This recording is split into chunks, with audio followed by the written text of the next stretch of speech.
श्रीलक्ष्मी श्रीमहालक्ष्मी क्षीरसागर कन्यका उत्तिष्ठ हरिसम्प्रीते भक्तानां भाग्यदायिनी।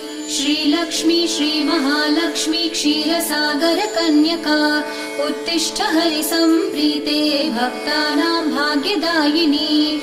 उत्तिष्ठोत्तिष्ठ श्रीलक्ष्मी विष्णुवक्षस्थलालये उत्तिष्ठ करुणापूर्णे लोकानां शुभदायिनी। उत्तिष्ठोत्तिष्ठ श्रीलक्ष्मी विष्णुवक्षस्थलालये उत्तिष्ठ करुणापूर्णे लोकानां शुभदायिनी।